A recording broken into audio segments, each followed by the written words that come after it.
All right. Well, hey, David, thanks so much for having me over this morning, and worked out that we were able to get together and have a second podcast. So I appreciate you for letting me come over and do this. Yeah, my pleasure. Easy.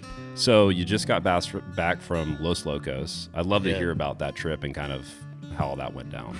Man, I'm still kind of in shock from that place. It's National Geographic, like just insanity. Out of all the places I've fished, like the things that I saw there happening right next to the boat were bananas. And I'm sure a lot of people listening to this have seen stuff on social media from that, but that doesn't even cover it. It's crazy. And it's Marlin, which is, that's a hard fish to find in a situation where you're not teasing them up, and those fish are free swimming. They're on bait balls that are still, bait balls that are moving. Saw zillions of mahis and like 30-pound mahis.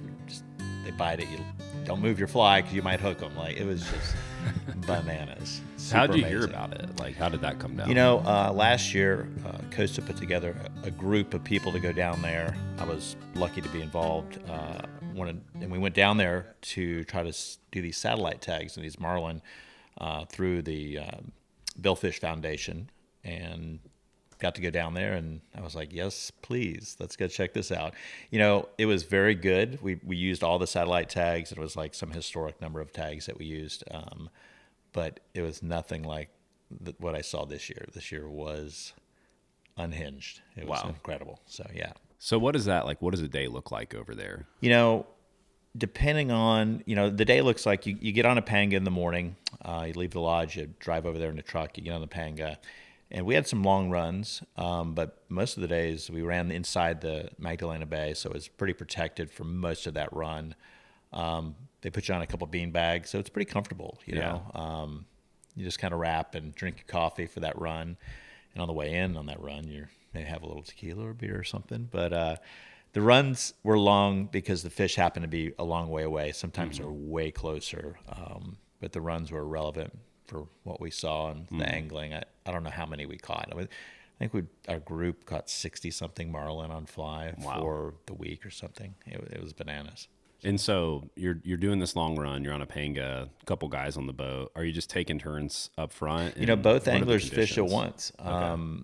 So sometimes the bait balls that these fish are on, we look for birds. You see the birds, you go to the birds. The bait ball may be being pushed or moving with the marlin pushing it. Or it may be static bait balls just sitting and the bait's trying to get out of the water on top of each other. And that's like the best situation you find. You just pull up and you throw it in there. And I mean, when they're fired up, they smash anything coming out of that bait ball.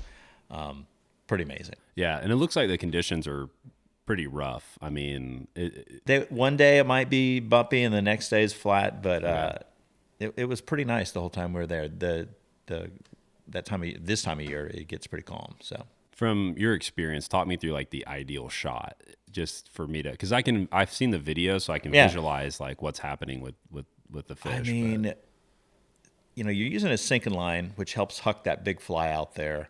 It also helps in hooking the fish and keeping the fish from sounding. They like to stay on top, the marlin, with the sinking line, feeling that pull. But every shot in the book happens. I mean, I had them come out from under the boat, eat the fly going away as I stopped stripping it because you didn't even see the fish. But like the perfect situation is one of those static bait balls. You pull up to it, the boat, comes off plane, and you're just kind of there next to it, and you're thrown into the bait ball, and two hands stripping it out of the bait ball, and the fish just come up and smash it. You may be seeing a couple fish slashing through the bait ball, but below there's way more than that. Only a couple fish hitting it once on the surface. There may be 40 below, which we saw flying around with the drone. It was amazing. So, and I would imagine that like your background in tarpon would translate pretty well to that fish. I mean, how different is fighting a marlin from fighting a tarpon?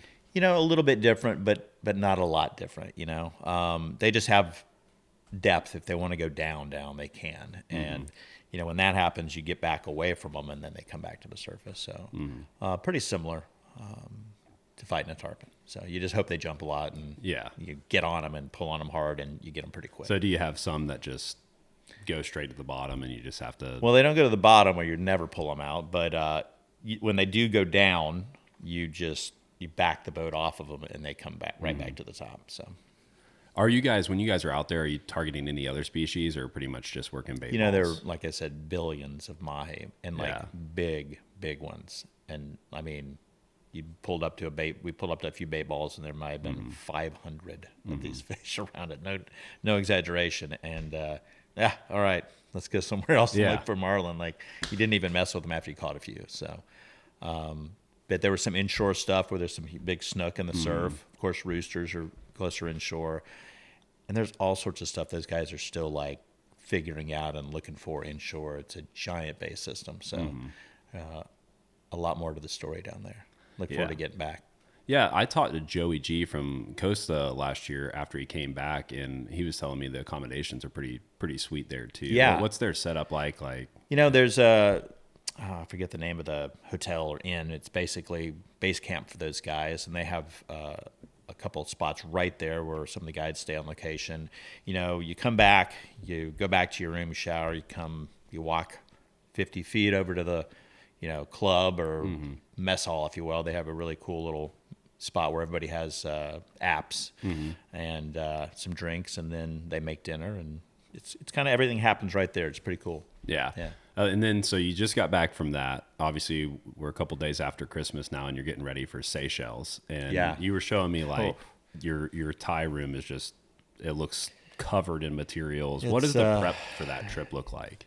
It's, just thinking about every day what I might need while you're there, And an important thing there too is you have weight restrictions, so you just can't take everything you need. So, you're thinking about, all right, clothing, I only need 3 shirts, even though you're there a while, they'll do some laundry, and, got to have your wading boots, and, just kind of getting it all dialed in, putting it in a bag, weighing it on a bathroom scale, and making sure you're not overweight, which is kind of important. But, just the little things that I've learned by going there before, like I need this weird little finger socks because you get these bad burns if you're blind casting those heavy lines, or, maybe one extra rod, an extra fly line. You don't need a bunch of reels. You can put a new line on this if you need it, Just those odds and ends and fly ideas are the main thing. Like, okay, last time I remember, tie this a little smaller, maybe a little heavier this thing, or, things like that. Yeah, I didn't get a chance to do a lot of traveling with hunting and fishing, and the times that I did, it was a 5-hour drive, 6-hour drive, which is totally different than when you're getting on an airplane or you're somewhere remote. I mean, because we would just throw everything, we'd pack, fill the back of the truck. You just fill the back of the truck with everything you could think, and then there's a Walmart 20 minutes away if you don't. So what advice would you give to people who are starting, like myself, starting to get more into the travel thing, as far as like trying to really make the most of the trip? That's a great question, and it's really hard to know what you need. That's why, like the fellows, I'm hosting this trip, and the fellows that are coming with me, a few of them haven't been, and they, you just don't know. Well, I'm restricted. What do I need? So that's part of what, going with somebody that's been before, or getting some great advice from somebody that's been. This little thing, you need this, and make sure to get this type of gravel guard, not that, and these little things that make a big difference when you're actually there and on the water. So, And you were saying with your tackle, you try to keep it pretty minimalistic. Like, what's the stuff that you go really minimal on, and is there anything that you prioritize? Like, I saw, it seems like you bring a lot of flies, a lot of small flies. The big flies, you just, for like GTs, you just want various colors, and you have to have them on the right hook. If you're not on a 6.0, they're going to bend it out probably. Even on lighter line, they can bend it out for whatever reason. It's like a giant Jack Crevalle, and they like to bend the hook out. My smaller flies, you can take a lot because they're small, and but you don't need 500 flies either. And if you did have some, oh man, my flies didn't make it, or I ran out of this and that, they have there. So the guides have flies a little bit. If they want something particular on, they'll put it on, and just like guides anywhere. But what's really cool about the guides there is they're all very into it. A lot of places you go around the world where maybe you're with a guide that's, that's his job, but he's not like, his wheels in his head aren't spinning every night. All those guys there are really into it, and they compete against each other on catching more fish and how to do it better, how to innovate. Maybe more so than anywhere else I've been. Foreign or abroad. And so when I think of going to Seychelles, which I haven't got a chance to go, but I think about chasing the GT, and you were showing me some GT flies, but you were kind of saying, but let me show you something Man. that I'm really into. Yeah. You So- like to chase the other stuff. Tell me about the other stuff. You know, I'd say the triggerfish and the permit are my favorite two creatures there. Last year I went to Farquhar, and there's a thing called a Napoleon wrasse there, which is just an amazing, crazy cool fish. They tail on the flats. What do they look like? I don't even know if I don't even know how to explain it. It's maybe like a hogfish. Okay. But like aqua blue. It's what I'd say. That's the closest thing I can think of. Okay, Bigger. super colorful, bigger than a hogfish. Yeah. So bigger pretty than a big hogfish. tail. Yeah, it's like the tail, like the back end of the body is almost like a triple tail. It doesn't have an extended tail. It's an odd looking fish, but one of the craziest things I've ever caught. Yeah. So what about it do you like? Do you like going out and just being on a flat and just not knowing what you're about to throw at? Do you like just how Absolutely. weird it? I mean, what's the? Just you're in this aquatic wilderness that is every color that you've ever seen, and then some that you've never seen. The fish that you're after, you may see something that's not supposed to be up here. There's a sailfish tailing on the flat or something crazy, and these, oh my God, the guy's like, there's a sweet-lipped emperor. What's that? I haven't seen one of those, and you have to fish this stuff going on. It's just variety and things that you've never seen before. And as a fisherman, seeing those things is worth that 3-day travel over there. So the hardest part about, not just the dollar amount going to the Seychelles, but the travel is pretty grueling. That 15-hour flight across the ocean is it's no joke. So What's the tip there? I mean, be prepared. Download everything that you want to listen to, want to watch. Have a plan for your 15 hours.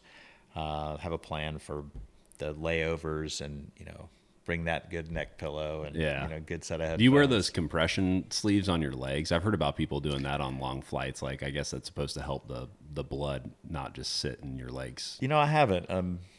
Maybe as I get older, that's I'm adding that to the list. I haven't done it myself, but I've tried them on the boat actually. Yeah.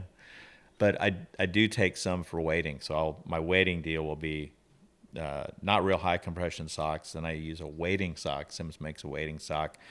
Then the neoprene sock, and then the wading boot. And that seems to be really awesome.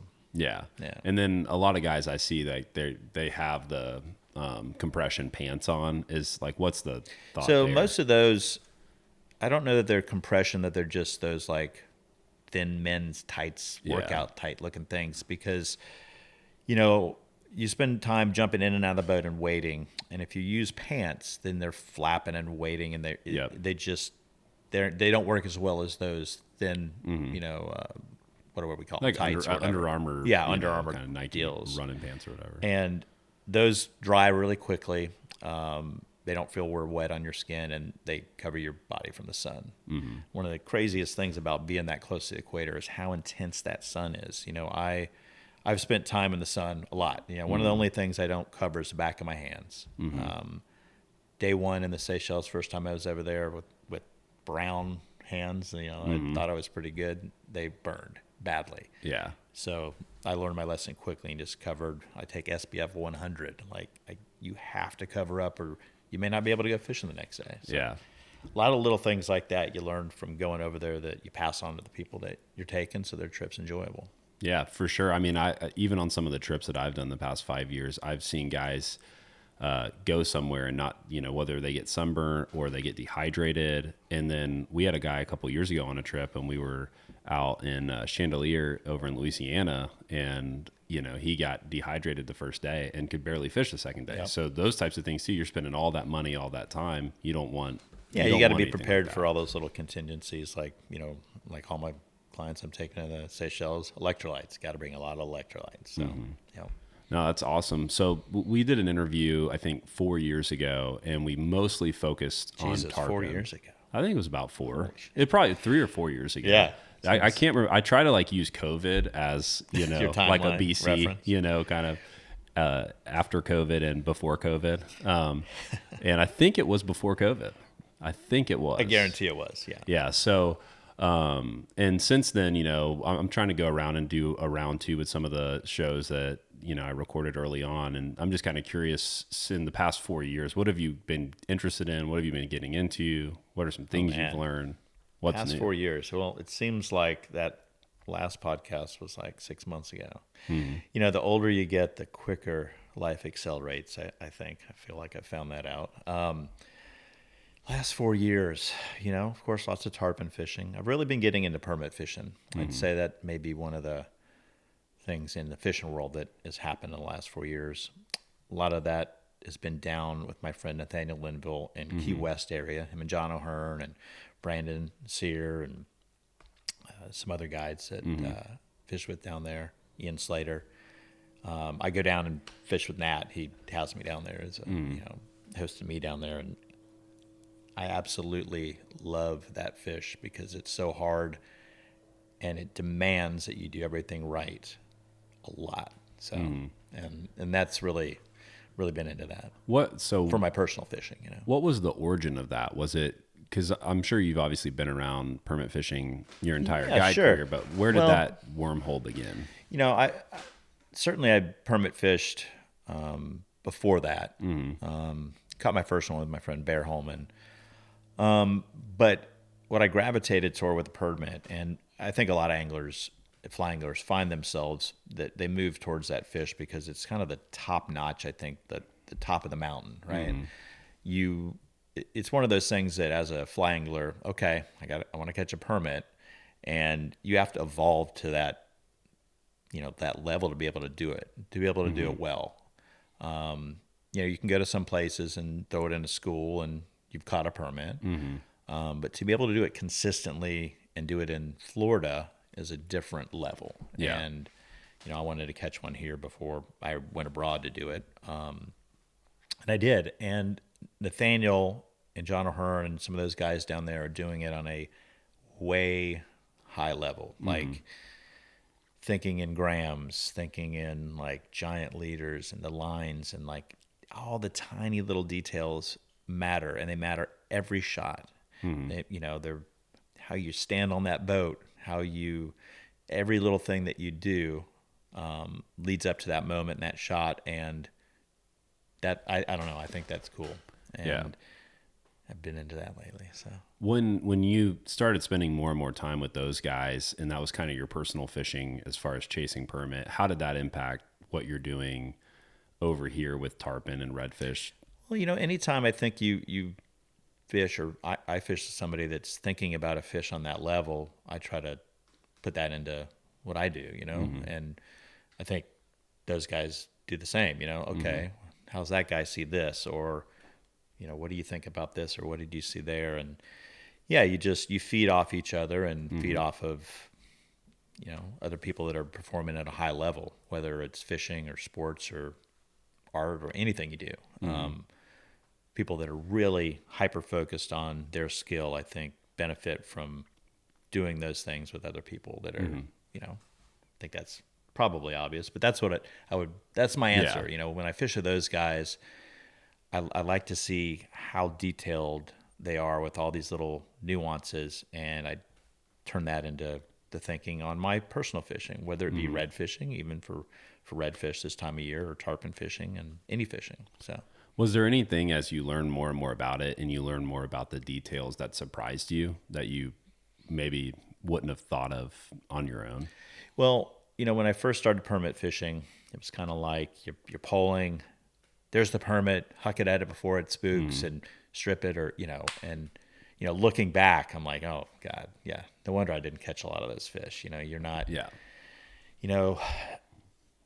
just look at it totally different. Now I'm looking at it on this macro level of like, okay, that fly enters the water here, it's falling and moving at this angle based on where I see that fish, and you wait for the right angle with the fish sometimes, just throw it out. There's a lot of little things that you're processing it quickly in your brain, where in the beginning I was just like, oh fuck, throw it out there at that fish and see what happens, and now I think you can process all those things a little more calmly, but it just is, process them fast and make better decisions quickly because you're not as rattled.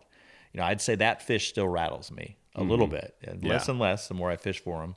Whereas, you send some tarpon at me, I'm no problem. Yeah. I got it. Like that fish, no matter what, isn't rattling me. But that permit definitely does still, which is maybe why I'm loving fishing for them. So Yeah. yeah. With going after like all the little details, do you feel like that's what draws you to whether it's chasing the less popular fish in the Seychelles or chasing tarpon? Do you feel like the details is what draws you to those things, or do you find it to be? Certainly. That's just what keeps you engaged and keeps your brain into it, is how to do it better, I think, or at least for me it does. It's just all a thinking game, and then trying to execute or perform on those ideas that you come up with on, man, everything, and I've said this before in different things, everything can be done better. Like, look at, permit fishing. When they first started permit fishing, the flies and the techniques and everything were way different. And those guys caught a lot of permit because there were a lot more permit back then. Now there's fewer permit. They're more educated. There's a lot more people fishing for them, but maybe we're catching more of them now because of all those details and thinking it through and just being more dialed in,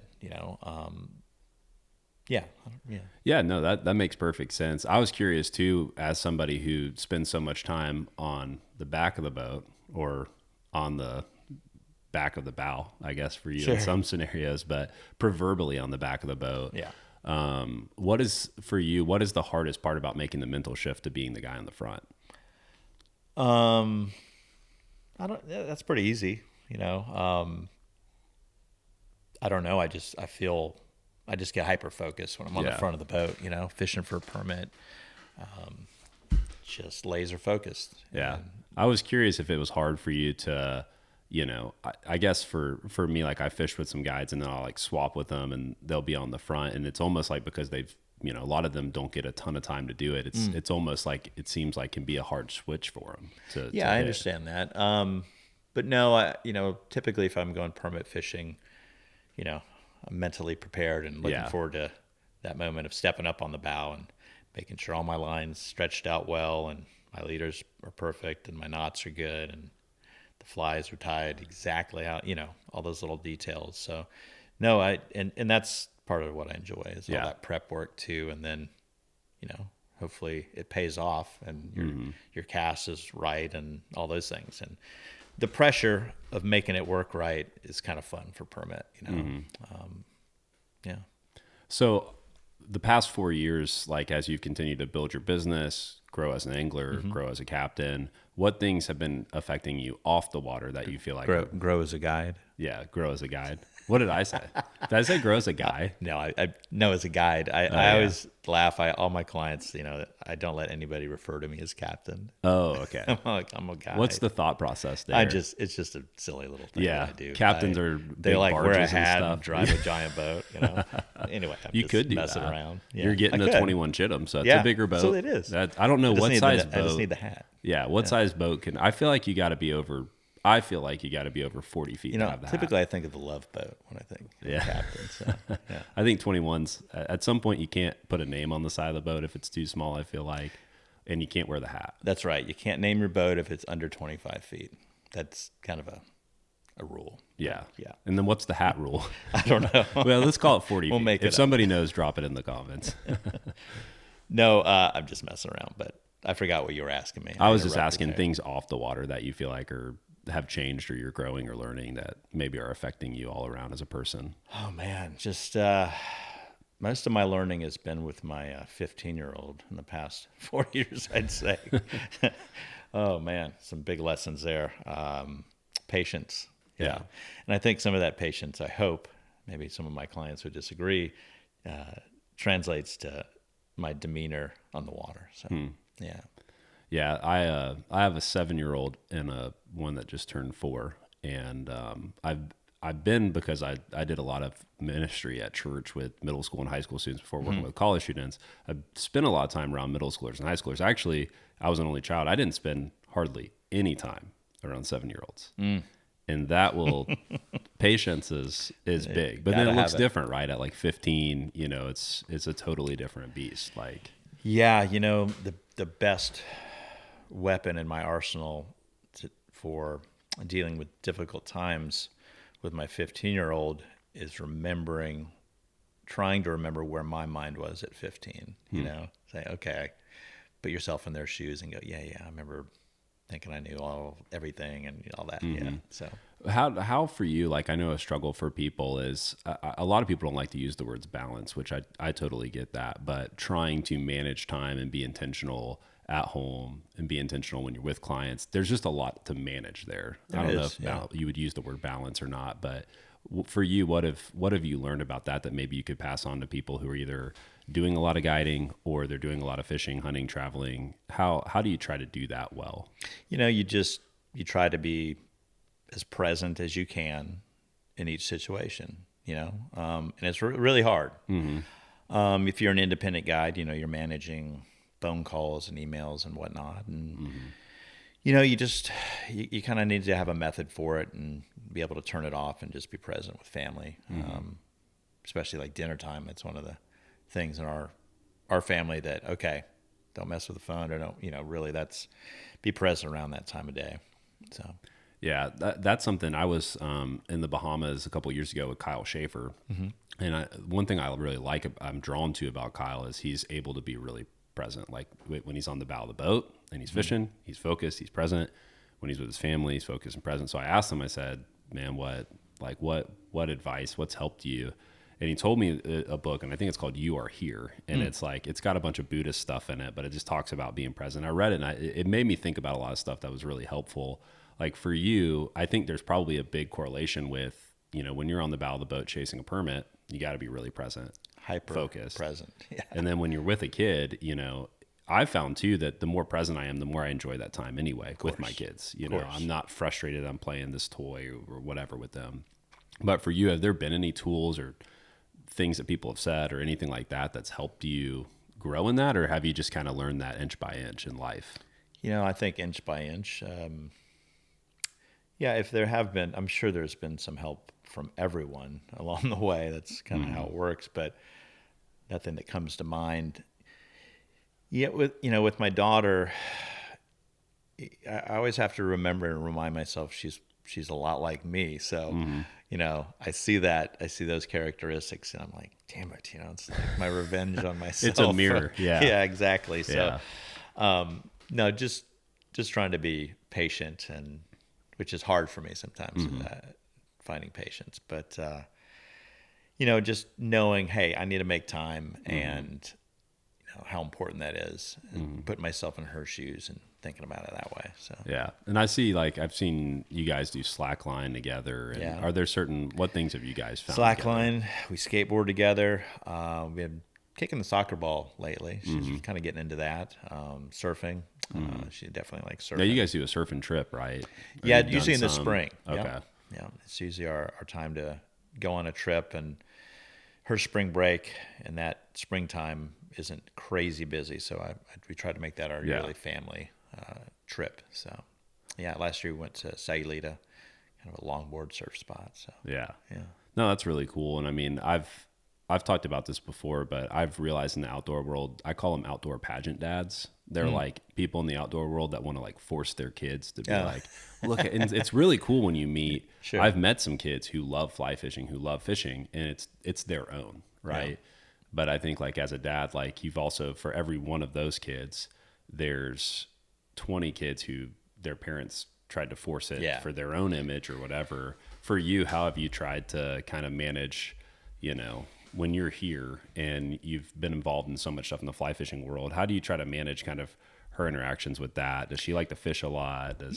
She does fish, and I think, I've tried not to force it on her. She's jumped tarpon on the fly. She's caught her own tailing redfish. We practice casting, but I bring it up like, hey, you want to go cast out in front of the house? And maybe she's not into it, and I don't get on her about it, you know, and I don't say, hey, we're going fishing. It's kind of, I throw those offers out there, and if she wants to, cool. But I think a lot of times when people try to force the kid into doing something, that they push back hard the older they get. And I'm hoping that as time goes on, and she wants to spend more time with me, hopefully, or comes back around. They say that teenage years are tough, and then the kids usually come back around to you. That's what everybody tells me. She'll want to be into it a little more. But I built that base with her on fly fishing, and every summer I do kind of say, hey, you're jumping a tarpon this year. And, we'll go out late afternoon after I've had my client time. But I think I passed y'all one time. Maybe it was last year or the year before, and she had like a friend on the boat with her or something like that. Bring the friends involved. I think that was the day that she like lost an entire rod and reel. Yes. So what's that story? She's pretty proud. She has a huge scar on the back of her hand from that. She hooked a fish, and as she's clearing the line, she didn't hold on to the line all the way till it hit the reel. So, right before you're about to hit the reel, she let go of it and it whipped around her hand holding the rod and reel, and then came tight and burned the absolute shit out of the back of her hand. Like, if you've ever like cut the back of your hand, it looks white there before it starts bleeding, and she just had this huge white burn mark. And when that happened, her hand opened up and the rod went off the boat. It was gone. Someone's gonna find that. It's been, I don't know. It's probably not. It's probably. And she definitely, she grabbed her hand and was horrified that she lost the rod. She was super worried about that. I was like, I don't care. We know some people that make those. So it's a pretty cool story for her. So, she's very proud of that. Scar. When I tell that and she's around, she's like always like showing the scar. So, it's always good when your scar has a good story, because absolutely, my wife has one on her ankle. It's like she just stepped off a curb and just scraped it wrong. That's not a very cool. Like, you're not like at the bar telling that one. Let me tell you about when I was at Kohl's and I stepped, or whatever. So you were talking about this time of year. You switch over more towards redfish. You get a chance to do some more travel, obviously, Los Locos, Seychelles. Last time we talked a ton about tarpon, but we didn't really dive into what red fishing looks like for you. What does red fishing look like for you? Where I redfish here around Panama City and Santa Rosa Beach, where I live, there's a few different areas we redfish, and we have some bigger redfish on the flats when it gets cold. But the majority of my red fishing is super shallow. I have a Glade skiff, little bitty skiff that I use. I even built it light. It's got a 20 on it. It's not very fast, but half a coffin box instead of a full, just so I could get every tiny bit of shallow water pullability out of the boat. And the red fishing can be pretty technical. Some days not. Some days are pretty agreeable, but for the most part, it forces you to put it in there the right way. But good tailing redfish. But when I talk to people about it, I say it's technical. It's you have to put it in a very tight space for those redfish. The ones that we have here, the water's clear, but the grass is pretty long, and they're looking in a space, very, very small area of awareness right in front of them. And they can't see that fly from 2 feet. They need to see it from 2 inches. So, you don't catch a ton of them, but they're rewarding, the ones you catch. And you have to be very technical in your polling and quiet. And it has definitely built me into a better angler over the years of fishing here. Is tailing redfish in the grass, one of the things I love about redfish is they do so many different things. Like, there's so many scenarios for them. Is that your favorite, do you think? I'd say so. Well, no, I'd say my favorite redfish is a backing redfish, right? He's so shallow, the top of his back's coming out, maybe a little tip of his tail. And, I don't know, tailing redfish is hard to beat too, but those two redfish are my favorite. I feel the same on the technical front. Now, the coolest thing I've seen a redfish do is in Chandelier, I was walking the beach, and we just went out there one day, and there were just huge 40-inch plus redfish riding the waves, and you would look in the waves and see them, and surfing, but it wasn't super technical. I mean, there was a little bit of work to get the fly in front of them with all those scenarios going, because they were pretty lazy. They were being pretty lazy. Like, they weren't super aggressive, but on the tailing redfish in the grass, are there certain mistakes you see people make, or certain things that you would share that would help people's success? Because they can be real skittish too if the water's still, or. Yeah, for sure. Some of the every day, when I have a new client that doesn't really know the deal, I'll stand up on the bow in the morning and kind of give them my little rundown, right? And a lot of, that rundown starts with, I use a stripping bucket, and I tell them how to put that line in that bucket so it doesn't get tangled on their cast. So line maintenance is critical. So that, you might have. Do you always use a bucket or only when it's windy?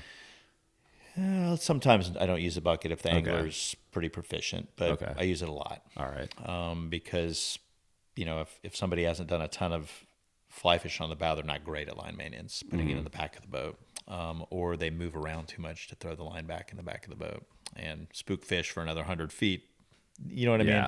So and I you teach don't them have how to. eyelashes, right? I don't. On the front. So do you feel like that's a big, because I asked this because I've seen a lot of different line management stuff, and you feel like that's for tail and redfish, that's kind of a.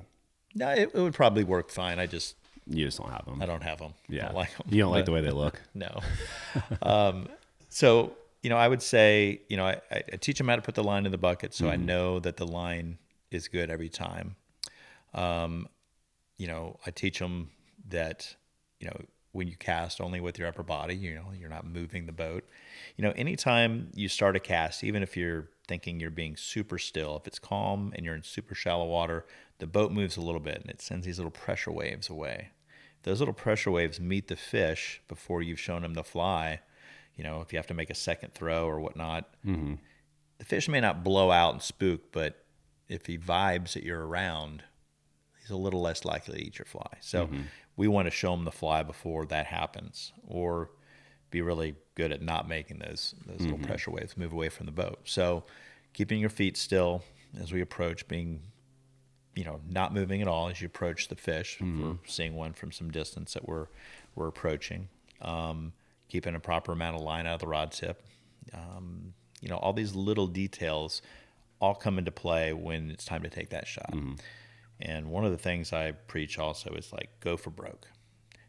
Don't be careful about that first shot. Make that first, throw it in there, and make sure. I'd rather see you throw it past them or throw it right in between their eyes and they spook out than you throw it 3 feet short. So going for broke on that first shot is more often than not, it pays off. Where trying to be careful or have the fly land real quietly, and then you have to pick it up and make another throw at that redfish in shallow water. He vibes you and starts swimming away. So, yeah, that makes perfect sense. Yeah. And then I see you have a whole, leader organizer system underneath your grab bar. Yeah. What type of leaders are you generally throwing?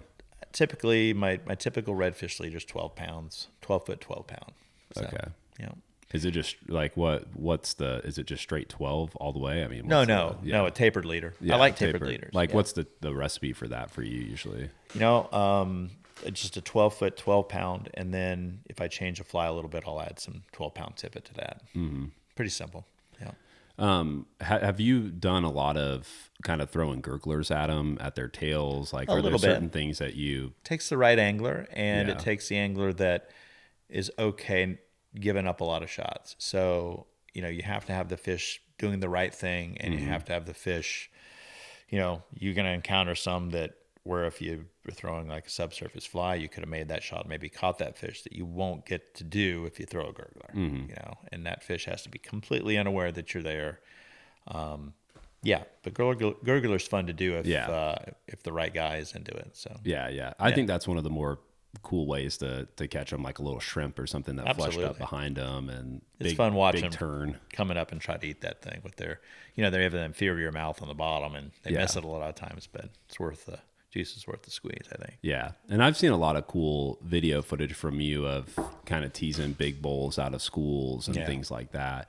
What for you? Obviously you just spent a lot of time, fishing and learning certain areas, but what for you does redfish scouting look like? If you were going to a new area tomorrow that you'd never been, how would you approach it from ground zero? Lots of polling, I guess. Well, I guess it just depends on the area. Like on a map, let's just say me and you we're going into a whole new fishery. We know there's redfish there. You get out a map. Are you going to start with shallow? I'm going to go as shallow as I can get. Okay. That's it. Yeah. Most of the redfish here in Florida, a redfish is not afraid to be super shallow. here in our area on real low water, all those little things that the redfish wants to eat that might be able to stay up out of harm's way in the grass they get flushed out, and that redfish is cruising around with his back out or super shallow and where he can get to those things. So I'm going to go super shallow. That'd be my answer. Wherever I am, I'm going to start way shallow and see if those fish are as shallow as I can get my boat and work out in depth from there. So work out from depth. So you're going to start shallow as possible, work deep. For you, just generally speaking, how long are you given a certain area before you're moving on to the next one? Is it just different every time, or do you say 30 minutes, an hour, 15? Never standard. Just, I don't know, based on as long as you can stand. Yeah. Are you know. seeing other stingrays and things like that, or? Yeah, seeing life, they should be here. Are you blowing fish out? If you're not moving redfish, then you're not in the right place. Yeah. Yeah. For you, I know that you started with photography. Is that correct? And then got into filmmaking. What's the story with the video work and the photography work for you? From the beginning, I guess when I started fishing and guiding and could afford some of that stuff, I mean, I had a little handy cam that, the side popped off. Like these that we're using right Yeah, now. but yeah, very similar. It was that I actually I found a way to hang around my neck as I waded to redfish. I mean, a long time ago, I think it was my parents or something. And I was just enamored with trying to show what I was seeing. It was so freaking cool to me, that tailing redfish or whatever. And of course, a tarpon jumping out of the water. And that was kind of the beginning of that thinking. And then, taking photos of it as well. That all kind of happened at the same time. Did somebody get you into that? I mean, or did you just kind of yourself just was into it? And what general time period would this be like? Oh man, I don't know. 90s? My first, yes, for sure 90s, maybe before that. My first camera was my dad had a Pentax film camera, and that was the first camera I used to take pictures of tarpon jumping out of the water. I still have those somewhere, but I kind of learned how to use that, and then digital was a lot easier when I could afford a digital camera. I had a little Leica digital, actually. It was the first one that they ever made that I used for a few years. And just started going from there, and was really into documenting that stuff. And, as I started guiding and we had a guide service,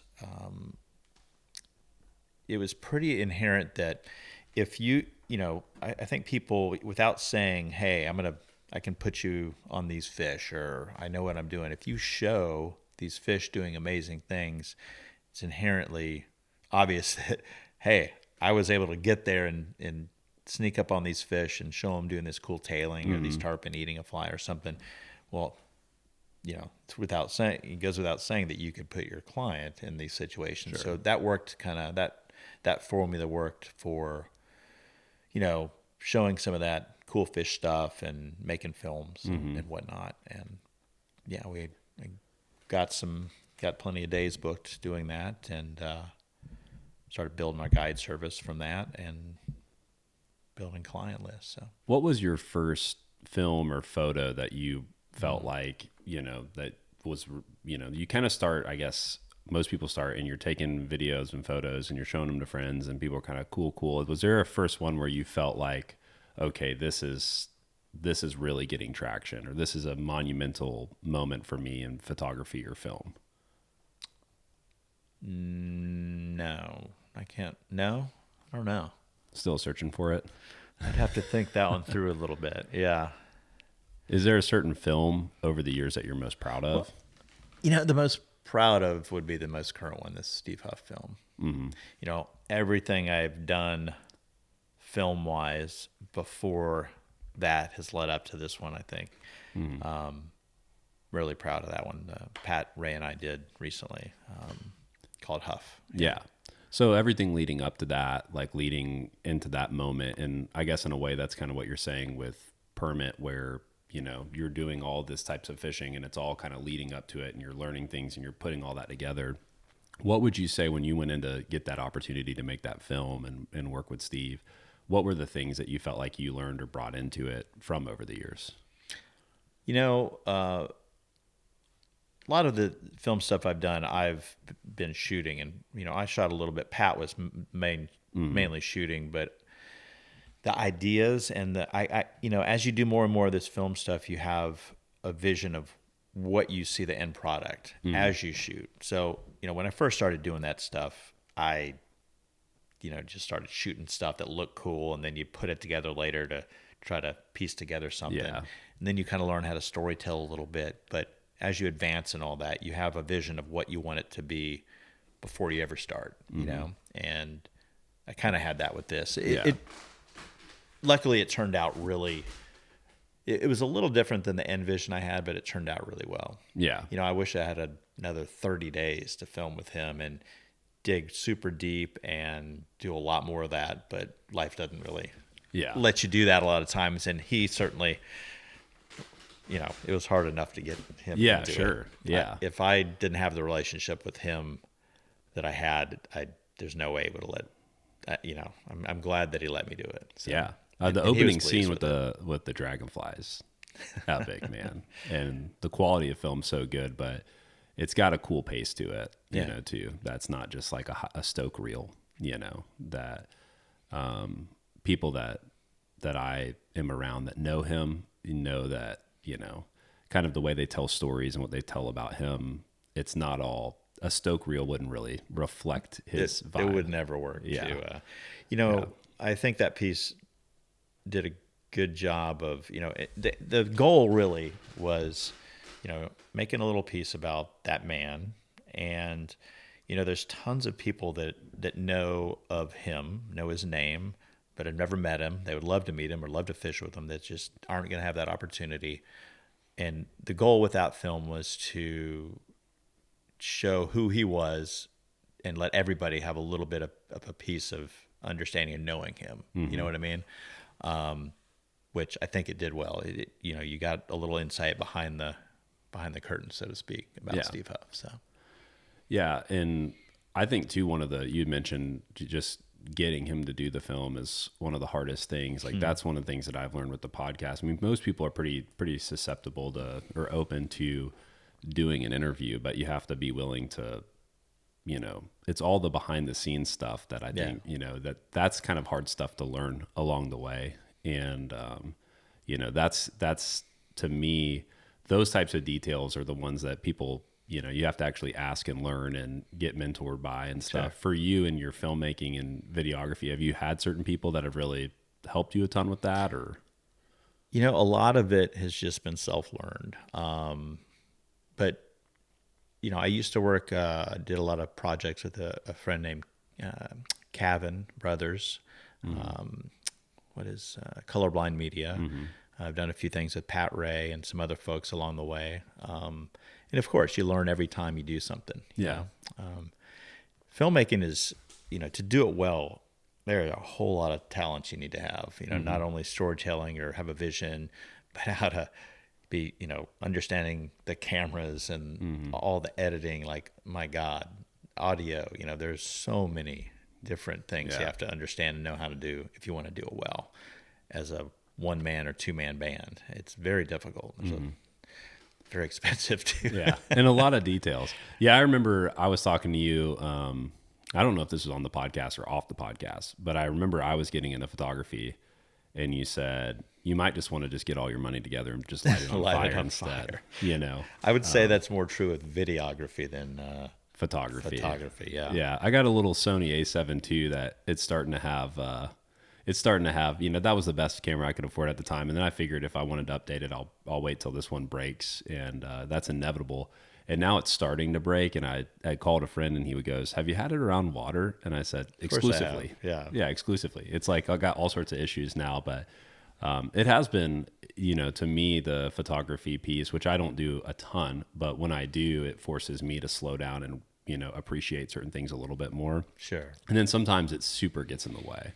And I find for whatever reason, trying to do things on my phone, gets in the way even more. Yeah, for me. Sure. If I'd rather have a camera in my hand than a phone in my hand. It just, something about it just. I think we all are growing to hate our phones, aren't we? Yeah. For this recent trip to Mexico, the Los Locos thing, I caught a few of those fish, but I had so much fun shooting it, right? So for me, capturing those images is even harder a lot of times than catching the fish. And like I'm really into taking the photos a lot of times, even more so than catching something. You know, if I go somewhere new, I want to catch that fish, or you know, I want to catch a marlin. Cool. Yeah. Okay, I did it. So let's see if we can take a really cool shot of the fish jumping, or you know, many other aspects or shots, right? So that's what I like about photography. It's challenging. It's like a step beyond, right? Step beyond catching that fish. Kind of like guiding is a step beyond holding the rod and catching the fish yourself. You're giving the rod to somebody else and explaining to them in that heat of that moment how to catch the fish. So that's what I enjoy about the photography game. Yeah. I like the things when I'm looking at somebody who's, you know, I feel like I've seen thousands of photos of redfish or thousands of photos of jumping tarpon or whatever you name the species. And then you see somebody, it's the same fish. It's basically speaking the same type of location, and they catch a new angle, a new perspective. That's the goal of all photographers that are trying to do that, I think. And that's that moment for me, like in the summer, and I'm going through the whatever tarpon shots of the jumping one, and I see that one that's different, a little different somehow, or there's something about it that's like, oh, I like, you know what I mean? That's what's fun about photography. Yeah. And then on the storytelling side, you know, and I want to hear more about that process, because my background is I have a degree in creative writing from Florida State, and I learned a lot about storytelling and how all that stuff comes together just from the academic standpoint, which is way different than in the field. But, you know, I like with like films like Huff, where it's, you have a moment where there's him holding a dragonfly on his hand and it's telling the story instead of just him talking to a camera and then him catching fish. And it's kind of like the early evolution of a lot of the shows. You know, some of the early shows were really good at storytelling, and a lot of fishing shows are just like, we get it. You're using paddle tails to catch redfish. Thank you for, you know, and you're telling me about the cinnamon speckle in the paddle, you know, and it's just like, so that's, I think, the cool part of it. Yeah. You know, I think that's why Walker's Cay was so amazing to all of us. It wasn't the talking head saying, this is how we're doing this. You know, it was poetry in motion almost, you know what I mean? And it was just done in a different way that it was more romantic. And that's why people gravitated toward it, while we're still talking about it today. Yeah. You know, when you make a film and you know, there's some stuff, there's cool stuff about making a film with the talking head going, holy shit, these fish were smashing this and it was amazing. But it can be done in a better way. It's just a little harder. And I think when you see that done in a different way, you know, we connect to it. So what is let's just say that today you're getting ready for this trip and you have an idea pop in your head about a film you want to make. And what is the process from there for you? Do you spend time like writing ideas down? What does it look like for you? The ideation? No, I mean, you know, I think less and less I have ideas that I want to pursue. I have a lot of ideas, right?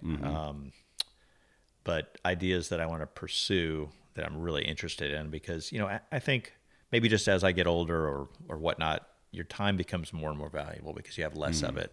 And there's lots of ideas. Like if, you know, people, hey, let's make a film, you know, I don't know. I don't just want to make a film.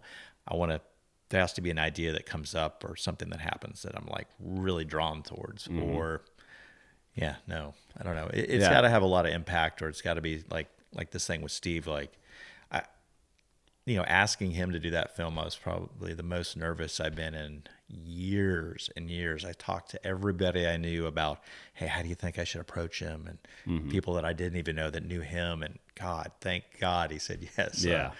But no, I think making a film for me moving forward, it's got to be involved in it, to use my time to do it. It's got to have a lot of meaning personally. So, and saying no to ideas to yourself, I struggle a ton with that. Is that just something you learned over the years, like overextending yourself, and you're absolutely just like, yeah.